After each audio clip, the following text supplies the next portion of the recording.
দেখো বন্ধুরা, আমার ছেলের সমস্ত পুজো শেষ। দুর্গা পুজো, কালী পুজো, জগদ্ধাত্রী, ছট পুজো, সব পুজো কমপ্লিট মনে হয়।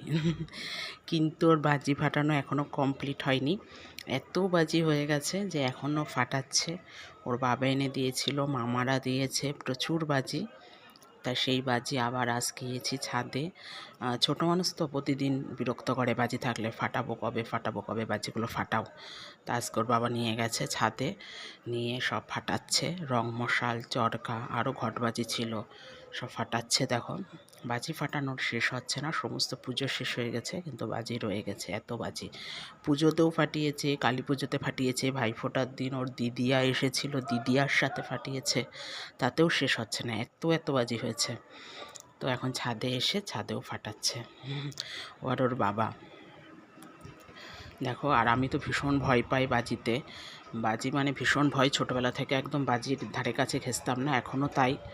ছেলেটাও ভয় পায়, এখন একটু সাহস হয়েছে, ওই যে ফাটাচ্ছে সব বাজি। এখানে একটু আলোটা কম, রাতের বেলা প্রচুর রাত, এখন 9টার বেশি বাজে, ভালোই রাত। অন্ধকার হয়ে এসেছে। অন্ধকার মানে হয়ে গেছে, ভুল বললাম, হয়ে এসেছে। অন্ধকার অলরেডি হয়ে গেছে, আর ছাদে একটা লাইট আছে হালকা, ওই জন্য অন্ধকার দেখাচ্ছে। দেখ, সব ফাটাচ্ছে। এর আগে ঘটবাজি ফাটিয়েছে 2-3টে, আর রং মশাল, চরকা। আর এখন রং মশালে যা মশলা দেয় বাবা, আমরা ছোটোবেলায় ফাটিয়েছি, এত ধোয়া হতো না, এখন প্রচুর ধোয়া হয়, কাশিও হয়। আমি তো আগে 2 দিন ফাটিয়েছি, মানে আমার গলা বন্ধ হয়ে এসছে, এরকম ব্যাপার। তো ওই জন্য আমি আর ফাটাই না, ওর বাবার সাথে ওরা ফাটাচ্ছে। দেখো তোমরা,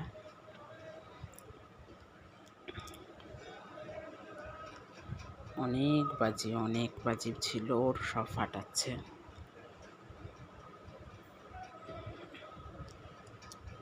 সব বাজি ও ছাড়বে না, ফাটাও, ছোট মানুষ, সব ফাটাবে ওর সাথে। সব ওই যে ওর বাবা উঁচু করে ধরেছে হাতে, ওটা রং মশাল, ওর মামারা দিয়েছে সব। ওই যে আবার চরকা, এর আগে ঘটবাজিও ফাটিয়েছে।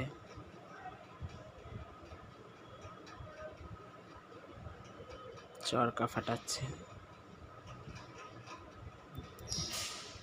একটু করে হয় আর পুড়ে যায়, বেশিক্ষণ তো চলে না।